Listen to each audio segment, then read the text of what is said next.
Alô, alô, salve, salve, queridos amigos da TV Sou Nick, da TV 247, das demais TVs da Rede Progressista.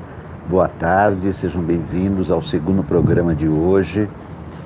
Estou falando ao vivo de São Paulo, nesse 31 de outubro, quarta-feira, são 17 horas e 30 minutos. Do jeito que as coisas estão indo, vai sobrar para o porteiro do condomínio Vivendas da Barra, desculpe. Vivendas da Barra.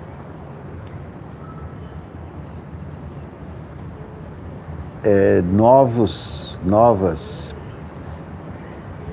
investigações surgiram de repente e o Ministério Público agora o Ministério Público do Rio de Janeiro está dizendo que a gravação de áudio da portaria não confere com o depoimento do porteiro, Eduardo Bauer Machado. Então é o seguinte, eu não sei que interesse o porteiro teria em mentir. Ele depôs 2 vezes na polícia, confirmando aquele enredo. Sérgio Neres, a corda sempre quebra no lado mais frágil. Isso é maneira de emparedar o porteiro. Houve 2 depoimentos do porteiro, Elinalva Bastos. Há anotações a respeito da entrada do Elcio de Queiroz no condomínio Vivendas da Barra. E agora, hoje, o Ministério Público convidou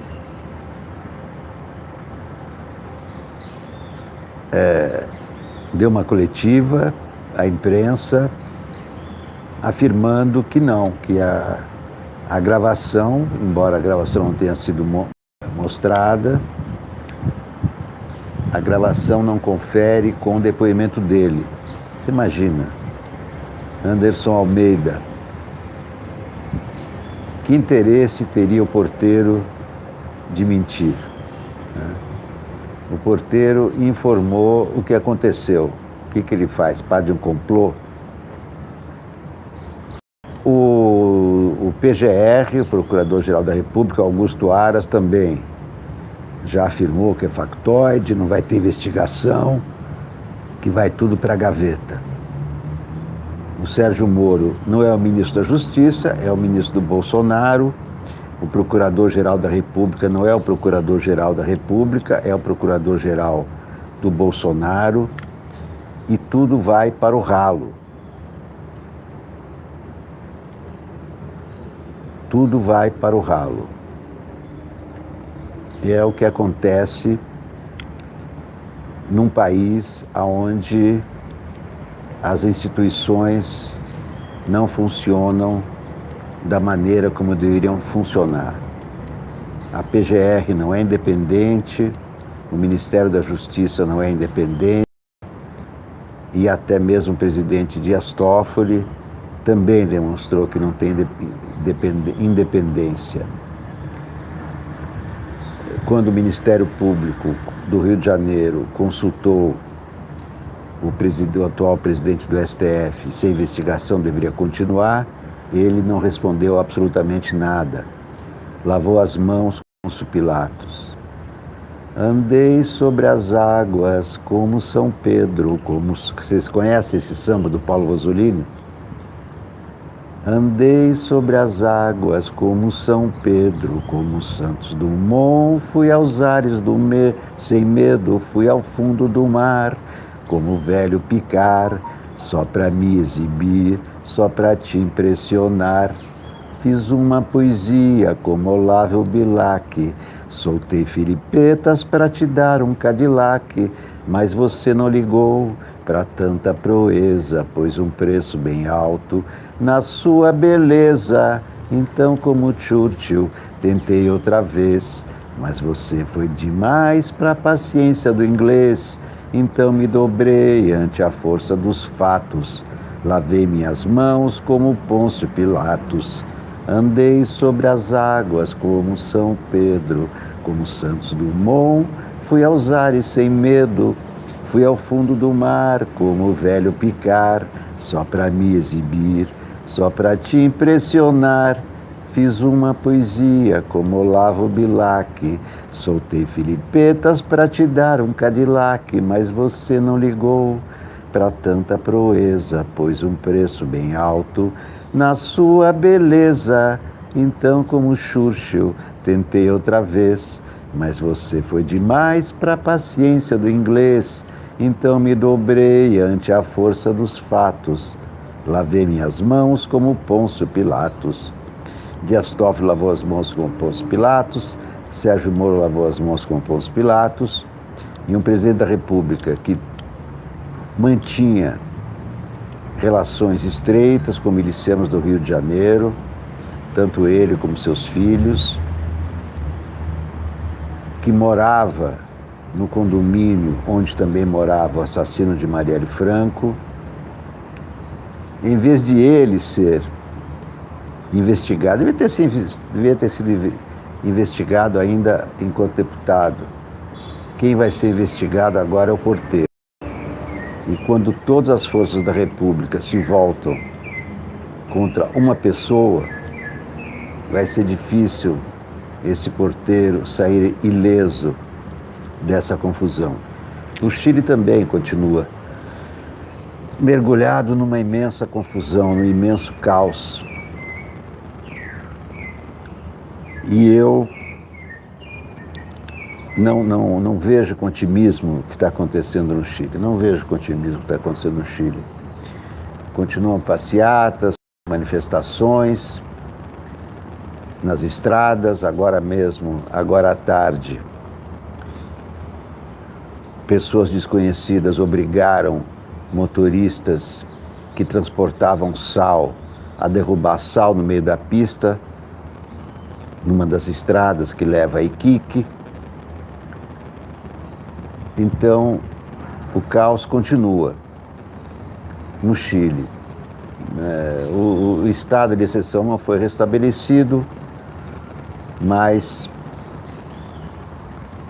a situação continua muito confusa. Hoje, o presidente Piñera cancelou a cúpula sobre o meio ambiente que seria realizada no Chile. E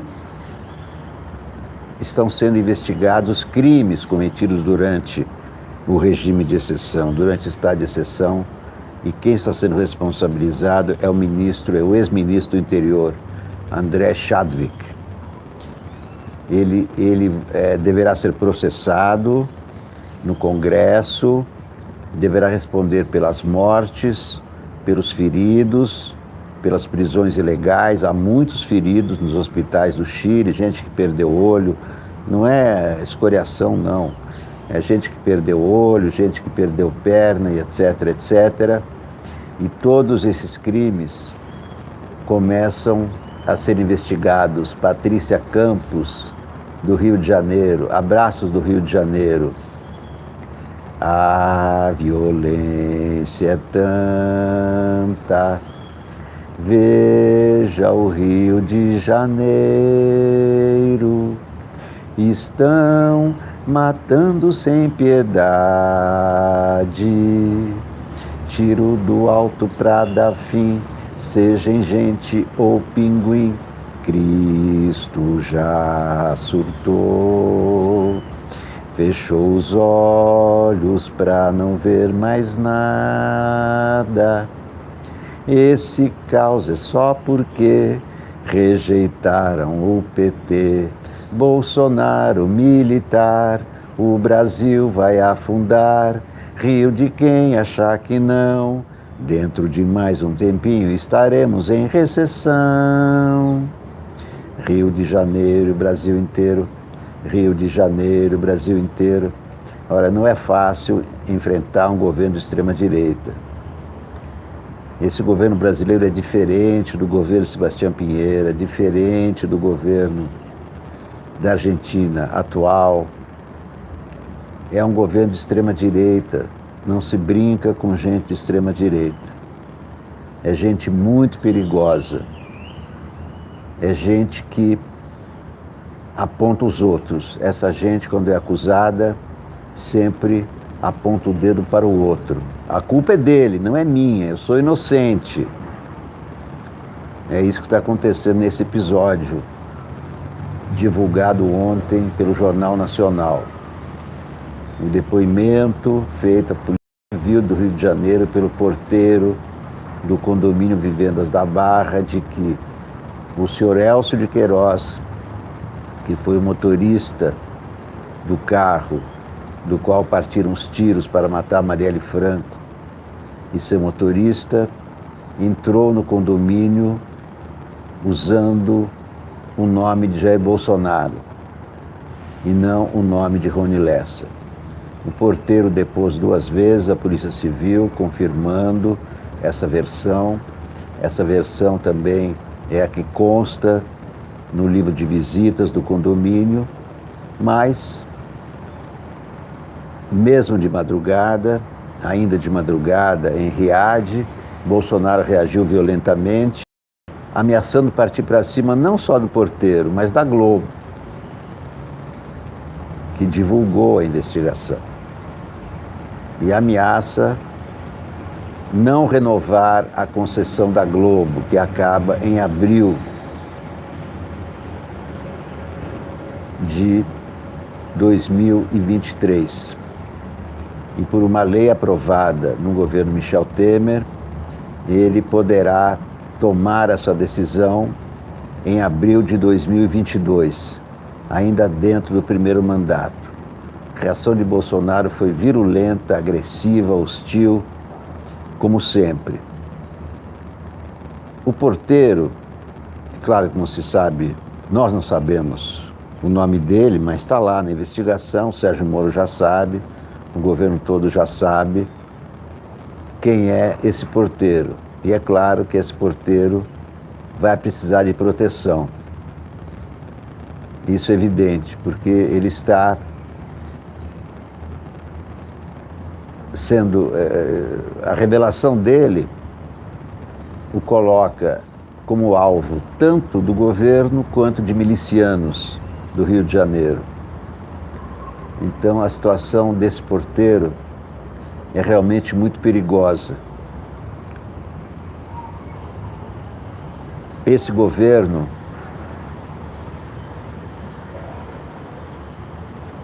não é um governo que aceita as regras do jogo democrático.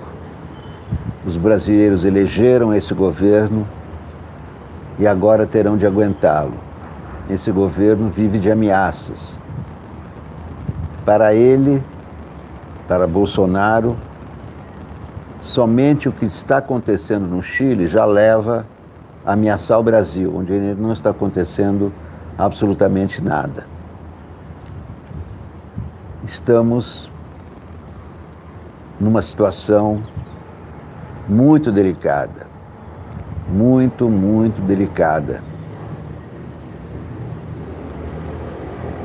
A situação na Bolívia também não está nada boa. Os perdedores da eleição continuam protestando contra o resultado, acusando o governo Evo Morales de fraude. Na Argentina, começa a transição para o governo Alberto Fernandes. A Argentina, afinal de contas, se tudo acontecer como previsto, Alberto Fernandes tomar posse no dia 10 de dezembro e tudo isso, a Argentina vai se transformar num lugar favorito de exílio para os brasileiros perseguidos pelo governo Bolsonaro. O porteiro poderá ir para o exílio. Eu acho que esse porteiro deveria ou se esconder numa embaixada, sair do país, porque aqui no Brasil ele não vai ter tranquilidade mais. Se o cara denunciou milicianos e denunciou o presidente da República, ele não disse que o presidente da República participou do assassinato de Marielle, apenas disse que o Elcio de Queiroz, ao entrar no condomínio Vivendas da Barra no dia do assassinato de Marielle, disse que ia visitar o Jair Bolsonaro. e não o senhor Rony Lessa. E o porteiro deu uma descrição, inclusive acompanhou a trajetória dos... Aliás, tem esses vídeos aí, né? O Ministério Público disse que o porteiro mentiu, mas não falou nada acerca dos vídeos. Os vídeos que mostraram que a trajetória do visitante Elcio de Queiroz não foi em direção à casa do Bolsonaro, mas em direção à casa do Rony Lessa. E 2 vezes o porteiro interfonou. O porteiro não seria maluco de mentir se os telefonemas são gravados. 2 vezes ele interfonou para a casa do Bolsonaro. Primeiro avisando que havia uma visita para ele. E a segunda vez avisando que essa visita não se dirigiu à casa dele, mas a outra casa, a casa do Rony Lessa. Então eu não consigo engolir a história de que o porteiro mentiu. Se poderia haver tantas provas contra ele, facilmente utilizadas, como a gravação do interfone. Mas um presidente autoritário transforma todos os acontecimentos contra ele, contra seus filhos, em complô contra ele. E reage atirando, reage acusando os outros, reage prometendo fechar uma emissora de televisão. Como poderá ameaçar fechar um jornal, fechar blogs, fechar sites, enfim, não se sabe. O que se sabe é que a PGR está do lado dele, ao contrário do Rodrigo Janot, que na chefia da PGR ousou acusar o presidente Michel Temer. Esse está a serviço do Bolsonaro e do governo Bolsonaro. O ministro da Justiça não está aí para fazer justiça ou para orientar as instituições a praticarem justiça, mas sim a orientação dele é que o governo tem que ser blindado, o governo não pode ser incomodado. É isso que acontece em regimes ditatoriais, como o regime da Arábia Saudita, da onde o Bolsonaro transmitiu essa live diretamente de Riad. Na Arábia Saudita funciona assim: esse príncipe herdeiro mandou matar e esquartejar um jornalista e não acontece absolutamente nada com ele. Ele continua sorridente, bilionário, porque ali é o ditador que é o dono do petróleo, não são os árabes.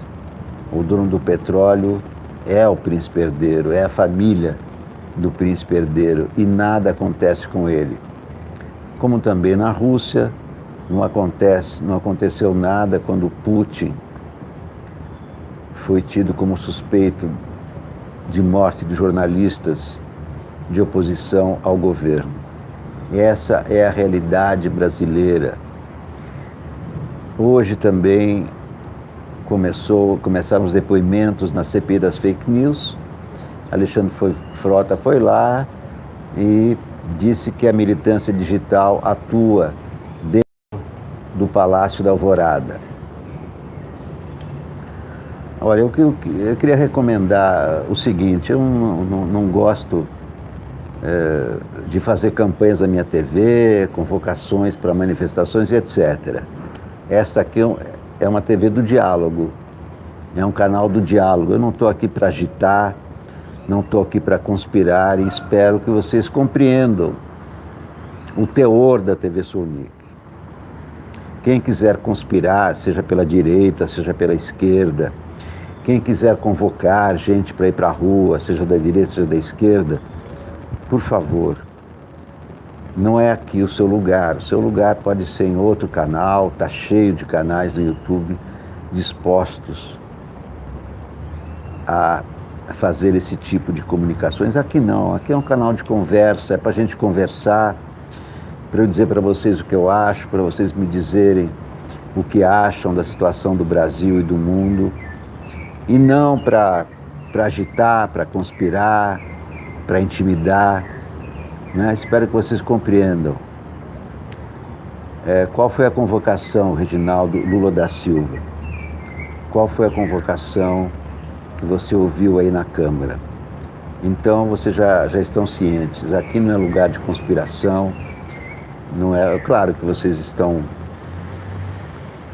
totalmente liberados para se expressarem, para darem as suas opiniões, mas, por gentileza, convocações para conspirações, para insurreições, para sublevações, não é aqui o lugar. Qual é a convocação dos líderes agora na Câmara, Reginaldo? Por favor, me explique. Qual é a convocação? Entendam que isto aqui é uma emissora do diálogo, conversa, emissora da paródia. Eu não sou o dono da verdade, não sou militante de nenhuma facção, não sou ideólogo, não sou vidente, não sou Nostradamus, eu sou apenas jornalista. O que eu procuro fazer aqui é o mesmo trabalho que eu faço há mais de 40 anos na imprensa. É o mesmo trabalho em defesa da democracia sempre. Sabe por quê? Porque sem democracia não existe imprensa. Em Cuba não existe imprensa, só a imprensa oficial. Essa é a primeira coisa que acontece nas ditaduras. A imprensa é calada. Na União Soviética só existiu Pravda, só pode existir o pensamento único. Isso que Bolsonaro está tentando fazer no Brasil é exatamente isso. Pensamento único. Ele vai tentar transformar as emissoras de televisão no pensamento único, senão ele ameaça fechar. Eu nunca vi um presidente da República ameaçar uma emissora de cancelar a concessão. Isso é fato inédito no Brasil. Nem durante a ditadura. Nem durante a ditadura, se bem que é claro que as emissoras durante a ditadura tinham todo cuidado para não ofender os ditadores. Mas, embora no primeiro momento as emissoras de TV tenham apoiado o golpe de Estado, em outros momentos tentaram reagir. A própria TV Globo tentou reagir com o Roque Santeiro. Eu estou querendo saber qual é a convocação.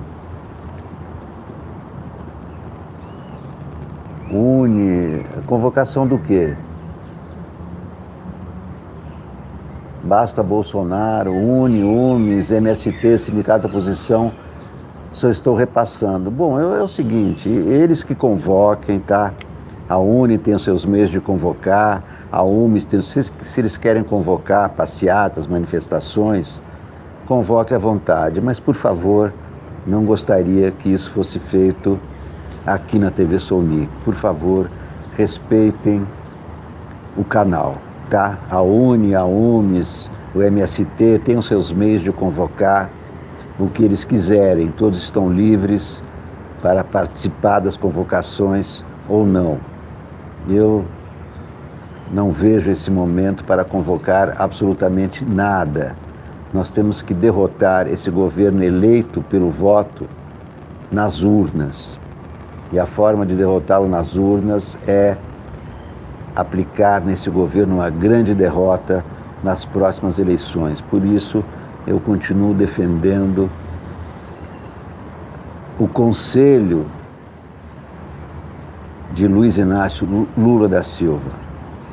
o maior partido de oposição, que é o PT, tem que comandar as eleições municipais. Seus candidatos têm que ser cabeças de chapa nas grandes cidades brasileiras. Em São Paulo, Marta Suplicy. No Rio, Benedita da Silva. No Recife, Marília Reis.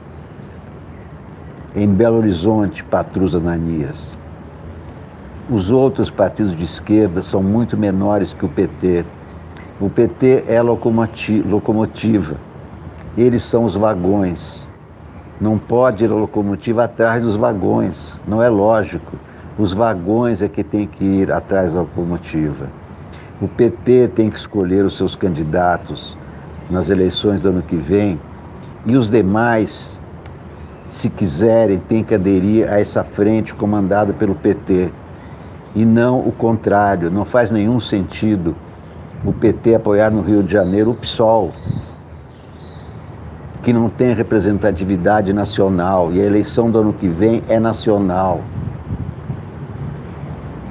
O PSOL teve apenas 1,5% dos votos nas eleições do ano passado, é um partido minoritário. Não faz nenhum sentido o PT apoiar o candidato do PSOL. As eleições do ano que vem não são municipais, são nacionais. Quem polariza com o PSL é o PT, não é o PSOL. Quem polariza com Bolsonaro é Lula, não é Ciro, não é Marcelo Freixo, é Lula. Então, essa orientação do Lula, eu acho que deveria ser debatida com toda a profundidade pelos partidos de oposição, inclusive pelo PDT, inclusive pelo Ciro Gomes.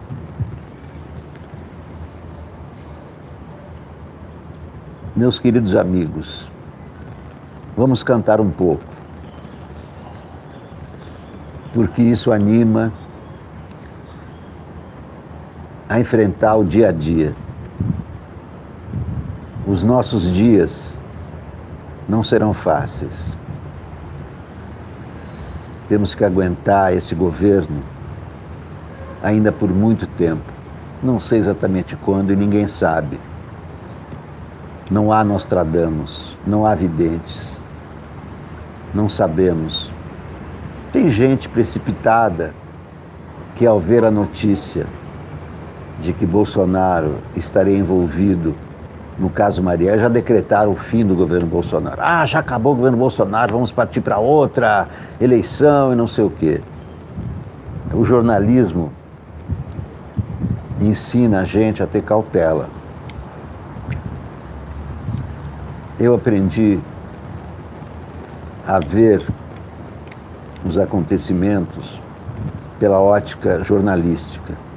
Um grande jornalista que já morreu, Hamilton Almeida Filho, grande jornalista, quando eu trabalhava com ele no jornal Esse, disse para mim o seguinte: não briga com a notícia, não briga com a notícia. A notícia não é boa nem ruim, a notícia é a notícia. Outra coisa que eu aprendi foi a separar as notícias dos boatos.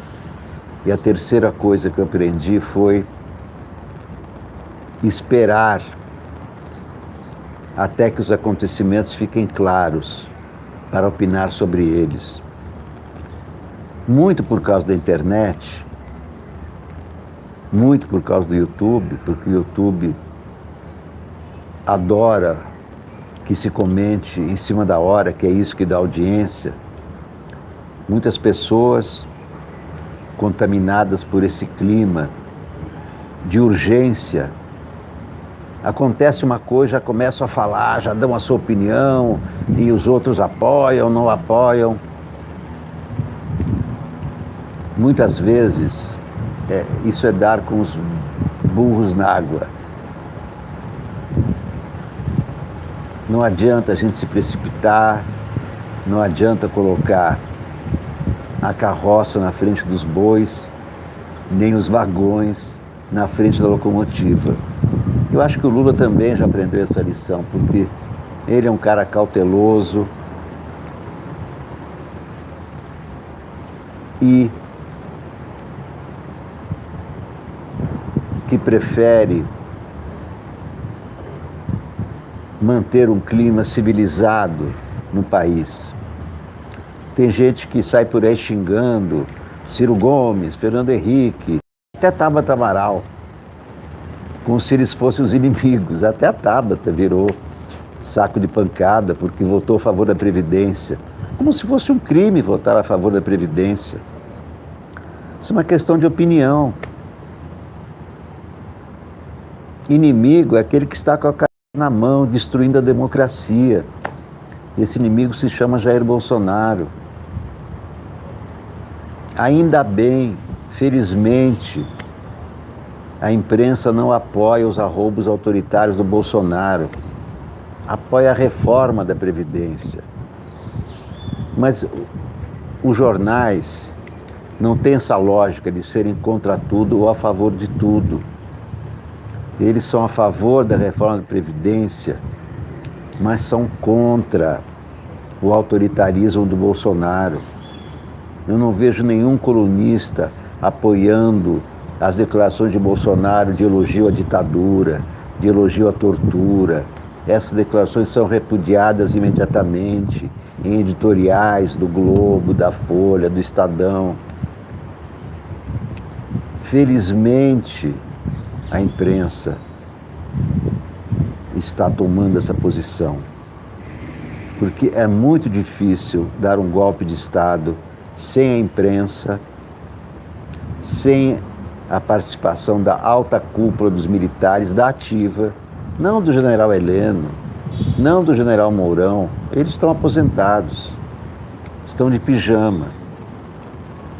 E é muito difícil também dar o golpe sem o apoio do Congresso. Eu não estou dizendo isso baseado em teorias, mas baseado no que já aconteceu. Leiam como foi a decretação do Estado Novo. Getúlio arrumou um pretexto, e o pretexto é que havia uma conspiração comunista. Então, para haver um golpe de Estado, precisa haver um pretexto. Alguém está derrubando o governo. Esse episódio do condomínio, como é que o Bolsonaro descreve? Estão querendo me derrubar. Então isso já é um pretexto para um golpe de Estado. É um pretexto menor, digamos assim. O pretexto do Getúlio Vargas era enorme, né? Ele deu um jeito de produzir dentro do próprio governo um documento apócrifo. E a autoria era o Comintern. O Comintern era o órgão do Partido Comunista da União Soviética, que promovia a expansão do comunismo pelo mundo. Então, esse documento do Comintern dizia que o Brasil estava nos planos, que o Brasil se transformaria num país comunista. E aí, com esse pretexto, Getúlio conseguiu o apoio do Congresso. O Congresso pediu para o Getúlio decretar estado de guerra. Claro, havia esse perigo. Então, com o estado de guerra, sabe qual foi a primeira coisa que Getúlio fez? Mandou as tropas do governo derrubar o Flores da Cunha. Flores da Cunha era governador do Rio Grande do Sul e apoiava o candidato de oposição a Getúlio, porque havia eleições marcadas para março de 1938. Esse candidato era o ex-governador paulista, Armando de Salles Oliveira. O grande apoiador do Armando Salles Oliveira era o general Flores da Cunha. Getúlio, então, mandou as tropas para o Rio Grande do Sul e federalizou. E o Flores da Cunha era o general que tinha as tropas estaduais. Por isso, Getúlio Vargas tomou as tropas do Flores da Cunha, federalizou as tropas estaduais do Rio Grande do Sul. Flores da Cunha foi para o exílio. Armando de Salles Oliveira, claro, abandonou a sua candidatura, mesmo porque, logo em seguida, no dia 10 de novembro de 1937, com o apoio do Congresso, com o apoio da imprensa, com o apoio das Forças Armadas que produziram esse documento apócrifo, decretou o Estado Novo. Fechou os partidos, acabou com os partidos, fechou com o Congresso e disse para a população que daí para frente ele não precisava de intermediários. Intermediários eram os políticos, que o povo deveria levar as reivindicações diretamente a ele. E o povo fez fila na porta do Palácio do Catete para levar as reivindicações ao Getúlio, que, é claro, jamais foram atendidas. Tudo isso era apenas um teatro, tudo isso não passava de jogo de cena. Em 1964, novamente, os militares arrumaram um pretexto. Qual era o pretexto? A Revolução Comunista, comandada por João Goulart, porque ele queria fazer reforma agrária. Ora, o que é a reforma agrária? É tomar as terras para distribuir para o povo. É claro que o João Goulart não ia tomar as terras, como os comunistas fizeram na Revolução Soviética. Ele primeiro queria fazer reforma agrária nas terras do governo, à beira das estradas, à beira dos rios. Ainda assim, esse gesto de reforma agrária foi visto como ameaça comunista. Então os militares em 64 tinham esse pretexto de novo da ameaça comunista, tiveram o apoio da imprensa. Vocês podem ler os jornais lá, e os jornais comemoraram o golpe de 1º de abril de 1964. As manchetes eram assim: agora, enfim, a liberdade, né? Como se antes não houvesse. Antes é que havia, porque havia eleições, etc. E é claro que as eleições marcadas para 1965 foram canceladas, e mesmo os apoiadores civis do golpe militar foram presos, exilados, caçados, porque o governo que tomou o poder podia caçar mandatos. Fulano está cassado, não precisava de processo judicial. Fulano está cassado, não queremos. E caçaram até mesmo os chamados líderes civis do golpe militar. O Congresso apoiou o golpe. Isso está nos jornais. Tanto que o presidente do Senado, Auro de Moura Andrade, decretou vaga à presidência da República, porque João Goulart não estava em Brasília, realmente não estava, mas ele tinha voado para o Rio Grande do Sul, estava em território nacional. Ainda assim, Auro de Moura Andrade disse que estava vaga a cadeira, e a cadeira não pode ficar vaga. Assumiu Ranieri Mazzilli, que era o presidente do Congresso, e nos dias seguintes, os militares escolheram Castelo Branco como novo presidente e o Congresso votou no Castelo Branco. Então, mais uma vez, leiam, está nos jornais. Vocês não precisam ouvir Olavos de Carvalho da direita ou da esquerda para saber o que aconteceu. Leiam jornais, é muito fácil. Todo mundo tem Google, não é? Escreve lá no Google, Biblioteca Nacional, Hemeroteca. Tem a coleção de todos os jornais, por período, por região. Consultem os jornais. Os golpes de Estado só acontecem quando são apoiados pelas Forças Armadas, porque ninguém dá golpe sem armas, pela imprensa e pelo Congresso. Hoje, felizmente, a imprensa não apoia os arroubos e as intenções golpistas de Bolsonaro. A imprensa reage imediatamente. O Congresso também tem reagido imediatamente. As Forças Armadas também não vão embarcar num golpe para dar mais poder ainda ao militar que foi praticamente expulso do exército por comandar conspiração nos quartéis, por ameaçar explodir os quartéis.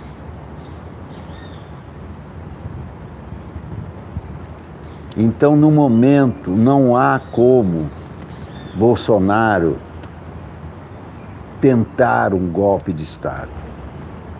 Não há condições. Nesse momento. Não quer dizer que não poderá haver condições em outro momento, mas nesse momento não há. A imprensa já viu que ela só se prejudica com golpe de Estado, porque golpe de Estado leva a censura. Censura leva a canais ter notícias só do governo e ninguém está interessado em ler jornal Chapa Branca. Cai a tiragem e com a queda da tiragem caem também os anúncios. Golpe de Estado não interessa para a imprensa.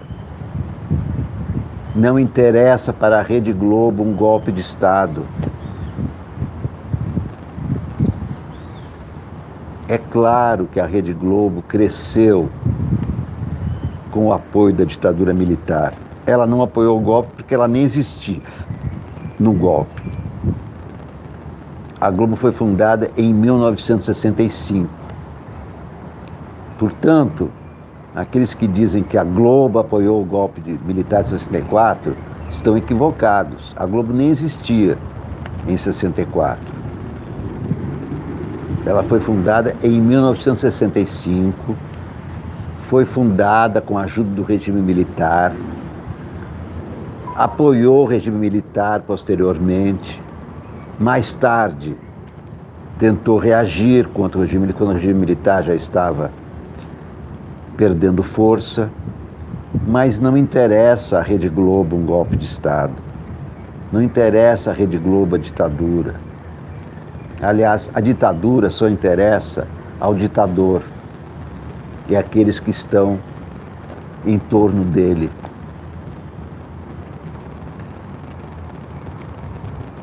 Bem, meus amigos, eu vou cantar mais um pouco nesse final de tarde. Daqui a pouco vou para a TV 247 conversar com meus amigos Paulo Moreira Leite, Gisele Federici, no Boa Noite 247. A paródia mais recente que eu fiz, queria cantar para vocês, se chama Insensatez. Antônio Carlos Jobim e Vinícius de Moraes. Eu estou cantando não porque eu seja cantor, não porque eu acho que eu seja, que eu saiba cantar. Eu sei que eu não sei cantar, eu sei que eu desafino. Eu canto só para mostrar a minha ideia, só para passar a minha mensagem sobre o que está acontecendo no Brasil. Tá legal? A insensatez que você fez, eleitor desinformado, fez a opção pior, votou em quem não devia ter votado. Ah, porque você foi bobo assim, não teve nenhum faro. Quem semeia ventos, disse a eleição, colhe sempre Bolsonaro. Ah, insensatez que você fez, eleitor alienado, fez a opção pior, votou em quem não devia ter votado. Ah, porque você foi bobo assim, assim, tão sem faro. Quem semeia ventos, disse a eleição, colhe sempre Bolsonaro. A insensatez que você fez, eleitor, no ano passado, fez a opção pior, votou em quem não devia ter votado. Ah, porque você foi bobo assim, não teve nenhum faro. Quem semeia ventos, disse a eleição, colhe sempre Bolsonaro. Essa é a minha mensagem para vocês nesse final de tarde, 31 de outubro. Hoje é 31 de outubro, agora fiquei na dúvida. Hoje é 30 ou 31? Peraí, deixa eu ver. Dia 2 é sábado, dia 1º é sexta, dia 30 é amanhã, hoje é 30. Então, nesse 30 de outubro de 2019, estamos chegando perto das 6 horas, né? Por aí, deve ser mais ou menos 6 horas. A tarde cai e depois de cantar mais algumas paródias, eu irei embora. Deu vontade de cantar de repente. Tem aquela que vocês gostam muito. Vestiu uma camisa laranja e um chinelão. Tirou foto no Alvorada sem o Mourão. Mandou preparar a marmita com miojo e arroz. E sorria quando o Flávio dizia: só falta Queiroz, só falta Queiroz. Vestiu uma camisa laranja e um chinelão. Tirou foto no Alvorada sem o Mourão. Mandou preparar a marmita com miojo e arroz. E sorria quando o Flávio dizia: só falta Queiroz, só falta Queiroz. Depois apareceu o cheque para a primeira-dama. E uma nova rachadinha agravou o drama. Mandou preparar a marmita com miojo e arroz e fugia enquanto o povo dizia: cadê o Queiroz?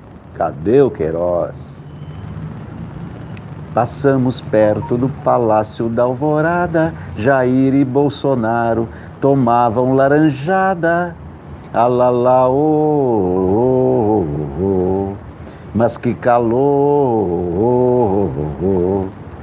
Nós somos do PSL, o partido do Bivar, Bivar, Bivar, Bivar, meu bom Bivar, da laranja pra ioiô, da laranja pra iaiá, Bivar, meu bom Bivar, alalá, oh, oh, oh, que escandalou.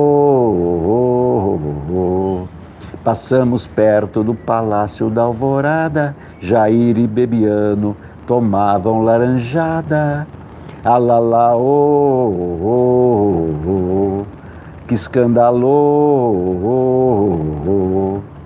Nós somos do PSL, o partido do Bivar, Bivar, Bivar, Bivar, meu bom Bivar.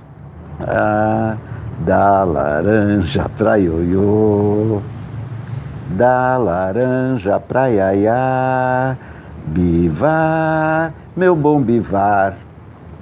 E falando em laranja, tem também a máscara laranja. Quanto lixo, quanta porcaria, mais de 1000 bagaços no salão. Os laranjas se estapeiam disputando a propina no meio da eleição. Eu já não aguento mais, faz 1 ano e meio que eu vivo sem caixa 2. Oh, que destino atroz aqui entre nós.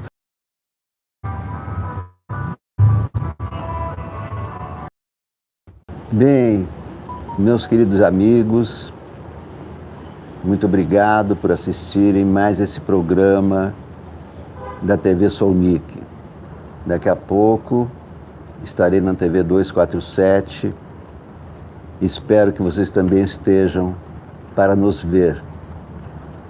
Tá bom? Irinalva Bastos e demais amigos. E mais tarde, talvez eu volte para mais uma transmissão. Se não voltar mais tarde, amanhã de manhã estarei com vocês. Muito obrigado com todos. Muito obrigado a todos, desculpem. E até lá.